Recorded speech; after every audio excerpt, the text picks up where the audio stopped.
And welcome everyone to another edition of the Church Solutions Podcast. And my name is Phil Thompson.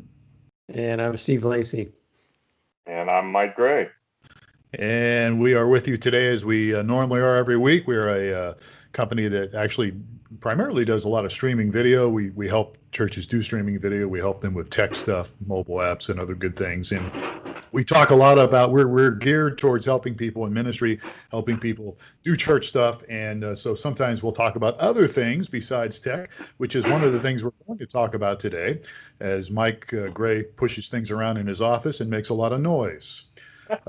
So sorry, Mike. Mike has joined us you here. You can edit that part out. Yeah, we'll edit that out. Well, wait till the dogs start barking, then we'll edit that out as well. Yeah. All right. So our special guest today has been with us before. His name is Greg Atkinson. Greg is the founder of Worship Impressions, also First Impressions Conference. And Greg is an author. He's a leadership coach. He's a consultant. He's a member of the Forbes Coaching Council. I don't know what that is. Maybe we'll ask him about that in a moment. But he's worked with all sorts of churches and ministries, in all sorts of sizes and different stages that they're in. And one of the things we thought we'd talk to Greg a little bit about today is how one of his specialties is really how to make first impressions to people when they walk in your church. And during this COVID-19 thing, we're probably going to grill him a little bit on. So, Greg, welcome to the Church Solutions Podcast. Hey, thanks. It's good to be back with you guys. Yeah, it's been a while. It's probably been, a year or two at least since we had you. At least. So, yeah, thanks for coming back on. So, Greg, we're glad to have you here today. You bring a wealth of experience and knowledge in what you do.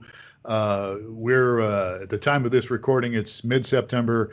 And COVID-19 is still hanging around here all over the country and all over the world. So I'm going to let these guys ask you some questions here, but I'll just start off by saying, first of all, what is First Impressions Conference? So we can kind of set the table here, what you do, and then how we can talk to you about this. Sure. Yeah, thank you. We are gearing up for our fourth First Impressions Conference, November 4th through 6th. We've done 3 previous ones.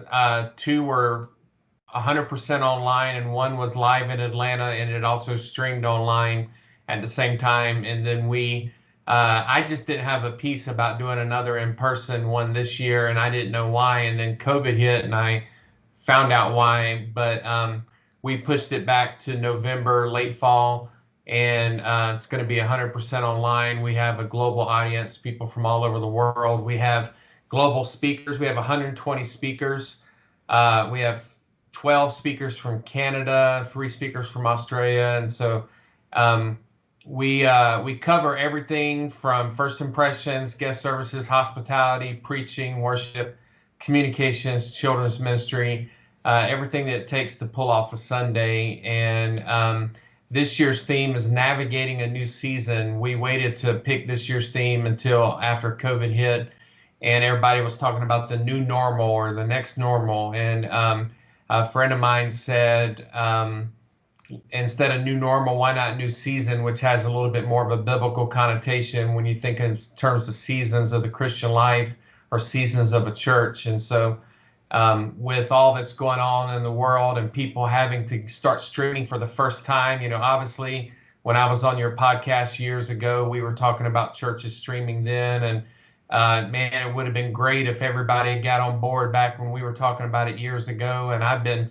blogging about it for 12 years. I first blogged about church online in 2008. So if everybody would have been on, it would have been a lot easier transition. But a lot of people did jump on and have bit the bullet and done some hard work. But at this year's conference, we're going to talk about navigating a new season and going digital with communications. So we have a lot of communication specialists, a lot of online church people that will talk about greeting guests both in person and online, because a lot of churches have gone back to meeting in person. So we're going to talk about that. And then a lot of churches are exclusively online or a combination hybrid online. And so we'll talk about greeting guests online and digital tools like digital bulletins, digital connection cards, digital first-time guest gifts, things like that, and websites, social media, obviously. I have a interview later this afternoon with a social media panel of experts. So we'll cover it all. Wow. So I'll let Mike and Steve ask you a couple questions here, but I didn't get your invitation to speak at your conference. So there must have been a mix-up because you didn't. I don't see the invitation here in my email. But anyhow, okay, I'm just being funny. All right, guys, ask away here. We were going to talk a little bit about on ground, how to change things on ground. But you mentioned right before this that you're really specializing in also online, first impressions online. So. So Steve Lacy, ask a question of Greg Atkinson today. Let's put Steve on the spot. What do you think? One of the you said, make sure I heard this right. You said 120 speakers at your conference? Yeah, it's about 120, 122 speakers. Wow. Yeah. And it's totally online, and it goes through several days then? Yeah, it's a multi-day conference. Oh wow. Well, that is biggest event of the fall with the most diverse lineup of any church conference I've ever seen. It's something we're very proud of. Yeah. So I guess one of the questions would be pre-COVID, during COVID, post-COVID. I mean, you've kind of specialized in first impressions and your secret shopper piece. What do you think? What do you see are the major trends and differences between pre-COVID, during COVID? And I guess we're still in COVID, and we probably will be for a while. Yeah. And what post-COVID might look like as far as first impressions and that part of the ministry. Yeah, I agree. I think we will be in COVID for a while because we still haven't had the second wave yet. That'll come in the fall with flu season and all that. My wife's a nurse. She tests people for COVID every single day. And what we're finding is most people that she tests now are turning out positive. When she first started testing back in March and April, most people would get negative results. And now most people that come in every day, when they get their results, is positive. So it's definitely trending up. But one of our keynote speakers, Dr. Tom Rayner, just came out with a book, The Post-Quarantine Church. I have a copy. I hadn't got to read it yet, but I was going to read it in preparation for the conference coming up, and he's going to be speaking on that at the conference, The Post-Quarantine Church. But we realized that you've heard talk of people like Andy Stanley saying we're not going to meet until 2021, and then Brian Tome from Crossroads Church in Cincinnati, who's one of our keynote speakers, they said they weren't going to meet until 2021. So there's a lot of churches that have said, we're just going to stop the week to week. Is it this week? Is it this week? Is it next week? Is it this week? And they're going to stop that and just postpone for a long season. Then there are those that are going to try to start back meeting in the fall. And there's some that started back meeting in late spring around May, and some that did this summer. There's a lot of churches, depending on weather, that are doing outdoor services.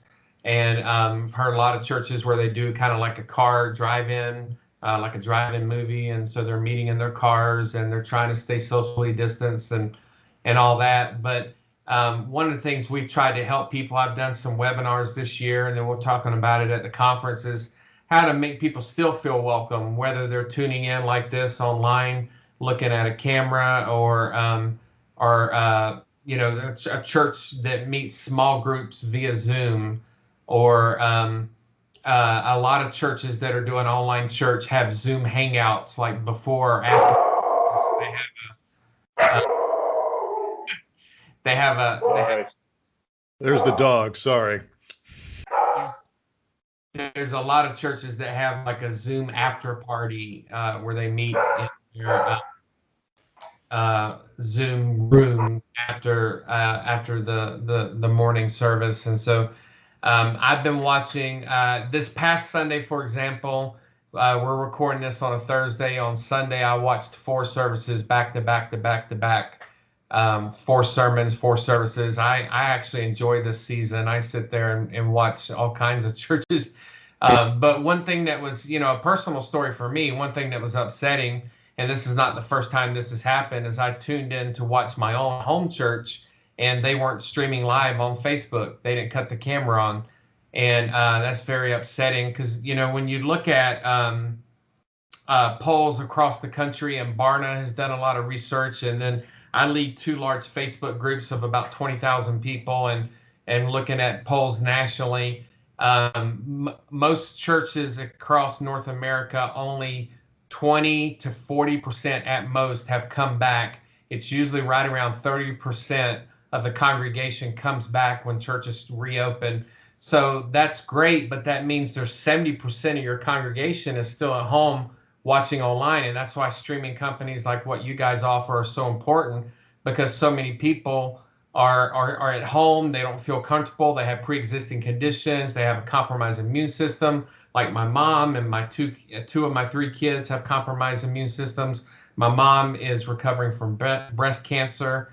She can't be around anybody. You know, she can't catch anything because of chemotherapy. And so it's not that she's not dedicated. It's not that she's not committed. It's not that she is not plugged in and loves her local church, but she has a compromised immune system. Me, last fall, a year ago, last November, I was at the Mayo Clinic in Minnesota getting treated and got 4 different diagnoses and had to go through some treatment. I have a compromised immune system. I can't be out around that. And so for me personally, to be very plugged into my home church, very committed, very sold out, and then tune in on Sunday and I can't see it because they didn't stream online is like a slap in the face. And some pastors, some churches have the thought of, well, if you're committed, if you're dedicated, you'll be here, and we're not going to cut the camera on. And then some understand that a lot of people really wish they could be there. They're just not comfortable right now, and so they make the opportunity for them to watch online. And then I was a part of the Church Online Summit, and I talked about pastors staring down the video camera, and when they gather back together to be able to say, you know, hey, it's so great to see everybody here today, and for those of you watching online, we're glad you tuned in. To always welcome people, that online audience, that's a part of First Impressions. Have you seen that, you know, now that more and more churches are going online, and, you know, church hopping was a thing, but it took a little bit of effort, right? Because you have to plan and go, but now it's really easy, right? And we've had the benefit just running the streaming company, because we check in our ministries to just drop in on, you know, 50 ministries on a weekend. Are you seeing, or do you foresee people shopping church online, and what would make one church more appealing than another? Yeah, that's a good question. So I would say it's kind of 2-part. One, yes, you can easily church hop, just going from stream to stream to stream and service to service to service. However, when it comes to biblical community and what people long for and hunger for and thirst for, they're going to find that in relationship. And so being able to do a Zoom small group or a Zoom hangout or a house party. A lot of churches are doing watch parties at houses where they get together with 8 to 10 people in their house, and they watch the service online together, and they stay socially distanced and in a safe. There's some places where they're doing temperature checks at the door, and then they let in just a small group of people and they get together and watch the service. But I think community will always win out. We're going to want to spend time in relationship and time with the body of Christ and hanging out together. When it comes to church hopping, what wins out is creativity in how they do the service. Meaning, and I've said this since March, if you just stand on a large empty stage and a large empty auditorium and turn the camera on, people are going to tune out. It just does not relate. And so I have seen Brian Houston of Hillsong Church in Australia in his living room with a small group of people. I saw Jensen Franklin in Atlanta, Georgia, in his living room with his family and his grandkids and his wife and daughter and son. I've seen J.D. Greer, president of Southern Baptist Convention at the Summit Church in Raleigh-Durham, in a small little hallway with a bistro table, and he broke his sermon up. He had part 1 of his sermon, then a song, then part 2 of his sermon, then a song, then part 3 of his sermon, then a song. Online, people have a shorter attention span because we can get up and go make popcorn or go make coffee or go to the bathroom or change the channel. And so we have shorter attention spans. And so the people that I've seen do the best keep that in mind and think in terms of filmmaking and create an experience that is easier for people to engage in their home comfort, the comfort of their own home. However, what I'm hearing across the nation, as people go back to live in-person services, they're trying to change and adapt for that ever-changing attention span, where they break up the service and they do things a little bit more creatively, and trying to strike a balance with people that are in the room and people that are watching online. One of the things Greg, that I was wondering. Oh, sorry. Go ahead, Mike. So you had mentioned earlier when we were chatting that so many churches were finally forced to either get online or don't survive. So there's a lot of people that are new to the game at this point. They're starting, they haven't been doing it for years and years. What, as a person who sees a lot of online experiences, what's like, I'm sure you have your top 10, but maybe 1, 2, 3 super easy ways to engage people with an online experience, or maybe 3 easy steps to improve your online experience now that you got a camera turned on and people can see you and hear you. What are some simple things that people can do to make the experience more connective and relevant for people? Yeah, that's a great question. I'll name 3. You asked for about 3. And so what you're talking about is what Leonard Sweet, for well over a decade in his writing, has talked about epic experiences, experiential, participatory, image-driven, connective. He's talked about this in his writing for books that go back 15 years. And so how do we create these epic experiences? And so experiential, participatory, image-driven, connective. One thing I would say, I call this the avatar concept, and that is, I see you, just to acknowledge those that are watching online. When Craig Rochelle at Life Church, the largest church in America, when he stands up to preach, he is staring down the barrel of the camera, and he is talking directly to you at home, because he knows that he has a larger audience of people watching online than people that are in the room, even though they're a mega church. And so he's very aware of, I see you. And it was interesting. I was watching a sermon the other week. Let me see if I can find let me pull up this note real quick, because I took notes. This is Elroy, the God who sees me.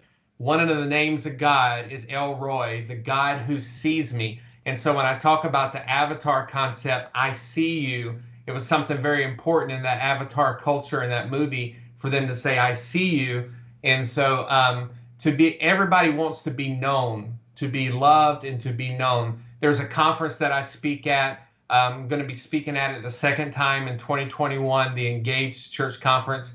And they have this thing about being loved and known, to be known. And so 1, I see you. 2, and this is just a tip. This is a pro tip for people that they probably don't think about. And it's a very easy fix, very easy thing to change. And that is simply introduce yourself. This is something that goes back to my secret shopper days of over the last decade, working with 200 churches, visiting churches in person, where somebody comes up to preach, and I don't know if he's the student pastor, if he's the missions pastor, if he's a teaching pastor, if he's the lead pastor, if he's a guest pastor, if he's the youth pastor. I have no idea. And so some guy starts up and says, open your Bible to 1 Peter, and today we're going to be looking at, and I'm like, who are you? Who are you?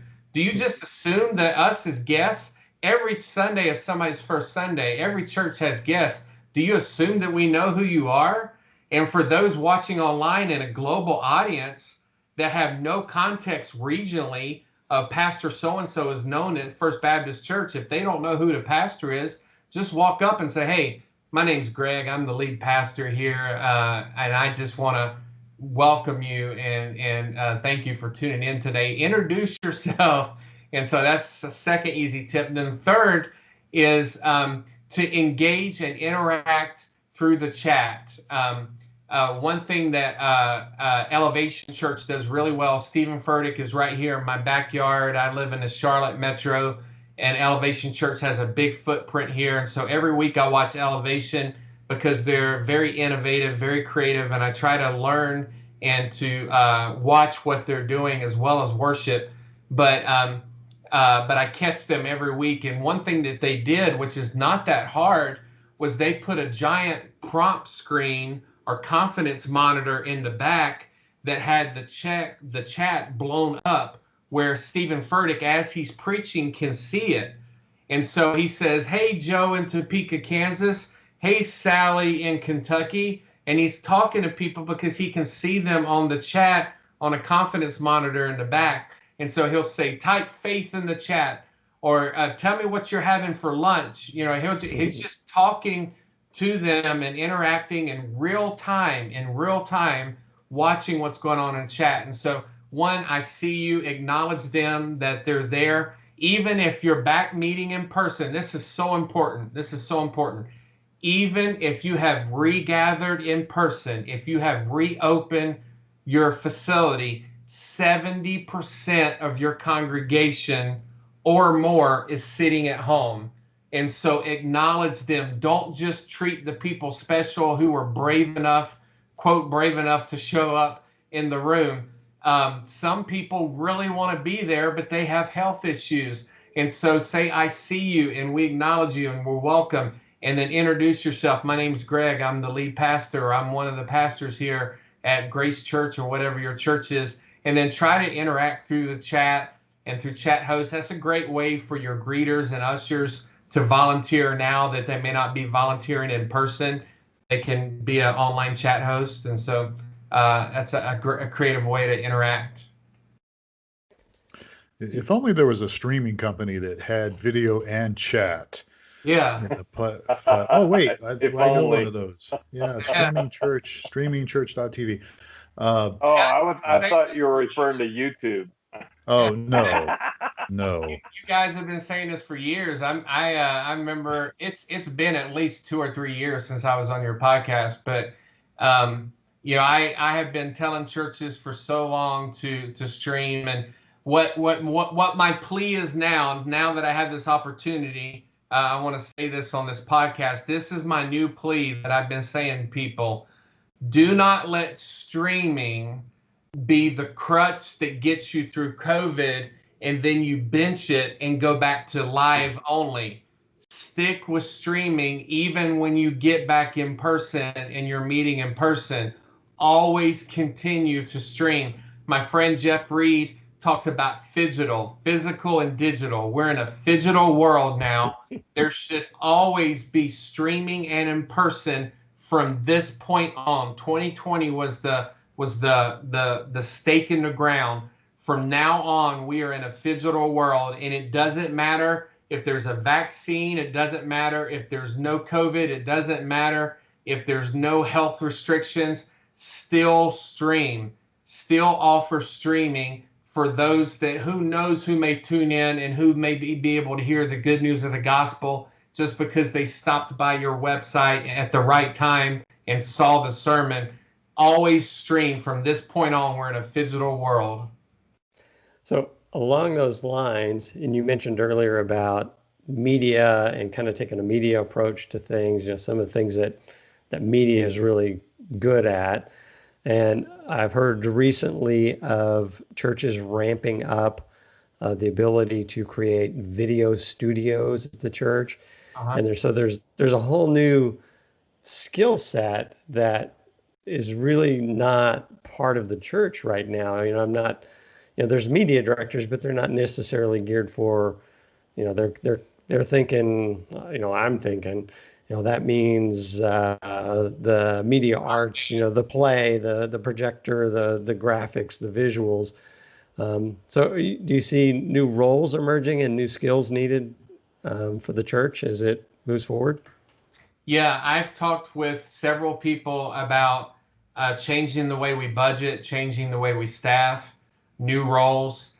For example, right now in this COVID season, we need new roles on Sunday morning. Somebody's got to come by in between services and sanitize and disinfect the auditorium. Somebody's got to be wiping down door handles and pews and seats. That's a new team that used to not exist. And then right now, the big talk in my Facebook groups and that everybody's talking about is online pastors. And can I find an online pastor job description? Everybody asks for that every single week. I saw it this morning at breakfast. Where can I find an online pastor job description? And so Life Church, by the way, Open Church has a lot of great free resources. You can find all kinds of job descriptions through open.lifechurch. But there are a lot of positions like that, whether it be online church or online host or chat host. But also, you mentioned churches creating studios. I saw this recently where churches are finding little rooms or little hallways where they can find a little space to set up a camera and a backdrop and to have a host holding a microphone and they're I remember the last time I was in church physically was March 7th and 8th. I was consulting with a really large Catholic church in the Baltimore area, and they're kind of blazing a trail for new Catholic churches, and they were singing Chris Tomlin and Hillsong Worship, and it was just an incredible thing. But they were streaming online, and they had a place where off to the side, the hosts were talking in between services, and they were chatting, and they were speaking to people at home. So that next week when they had to close down due to COVID, I was there in the last week. They had hand sanitizer everywhere and sanitizer stations. But we all kind of knew this is probably the last week, and then everything shut down March 15th. But that last week, I saw the host in between services standing on the side of the stage talking and chatting and kind of emceeing. And I thought they're going to be just fine. They're going to be just fine. They'll just go right into this new season with no problem. They never missed a beat. You know, something else I've been talking about for years is churches trying to ramp up and increase their online giving. The churches that were on board already listening to you guys years ago when we did that last podcast that were streaming and that had online giving set up have not missed a beat. I did a poll in my Facebook group and said, is giving up, down, or the same? And most people were either the same or up, and a small minority were down. But so many churches are thriving right now because it's never been about the building. It's never been about the building. And that's what Andy Stanley's saying right now at North Point of we're still doing ministry. We're as missional as ever. We're in the community. We're doing stuff. We're passing out food. We're doing incredible stuff. You know, we've heard for years, people have always asked that question that was hypothetical of if your church went away, would your community rise up and say, we miss you, we want the church back? This is the time to know that right now. When quarantine kicks in and COVID kicks in and a second wave kicks in and you can't meet in person, this is the time to find out, are you relevant? Does the church matter? Do people miss being there? Do they support you even when they can't come in person? And so this has been a hard refining fire for the church, a test by fire. This has been a hard season, and I don't take it lightly. This has been a hard season for my small church plant that I'm a part of, and for a lot of churches to find out, do people support us, and are they plugged in and engaged beyond 1 hour on Sunday morning? If all we ever had was 1 hour on Sunday morning, what were we doing? If we put everything and all of our staff and resources and budget and focus and attention on 1 hour on Sunday morning, what were we doing with the other 6 days of the week? And so this was our chance to find out, are we like the early New Testament church that can last without a building or meeting in homes or small groups or through the beauty of technology, which you guys offer? Yeah, absolutely. Guys, we're out of time here. I know there's probably some other questions, so we'll need to have you Yeah, have you back on here, Greg. Greg Atkinson has been our guest today, and he's the founder of Worship Impressions as well as First Impressions Conference. And so, Greg, if somebody needs some help on, and I mean, obviously, we've done this for years, and we're more than happy to help any church that's listening to this podcast, this video. But how can people get a hold of you? Yeah, well, my name's Greg Atkinson, so you can go to gregatkinson.com. You'll find me on Twitter at Greg Atkinson, Instagram at Greg Atkinson, and you can search my name on Facebook. But and then the First Impressions Conference is just firstimpressionsconference.com. Worship Impressions is just worshipimpressions.com. I'm a real big digital real estate guy. I blogged about digital real estate in 2009 for Leadership Network, and it blew up. And I said, there can only be one gregatkinson.com. You better go grab it now. There can only be one gracechurch.com. There can only be one grace.church. And I've worked and consulted with both of them, but people that grab up that digital real estate. And so whatever your church is, /live or /online or whatever you're grabbing up for your online service, I'm a big fan of digital real estate, but you can find me online at Greg Atkinson. All right, good. Well, good deal. And if people want to reach us, it's just support@streamingchurch.tv. We're the originals, streamingchurch.tv. There's other people that try to be like us, but we're the originals. So look, my opinion, COVID-19 has changed the way we do church permanently. I really believe that. And so if we can help you in any way, those of you listening, any way we can help you, we're certainly available. So guys, we are out of time. It went really fast. Thank you, Steve Lacy. You're welcome. Glad to be here. Thank you, Michael Gray. Yes, me and my dog. You're welcome. And your dog. Yeah, your dog. We missed a question from your dog, but we'll try to get that next time. And again, thank you, Greg Atkinson. Thank you for being our guest today. We will have you back sooner than it was great. Sooner than thank you. Sooner than a couple of years ago. We'll get you back sooner. So, all right, guys, and thank you for listening to the Church Solutions Podcast. My name is Phil Thompson. Please take care of yourself. We will catch you again next time on another edition of the Church Solutions Podcast.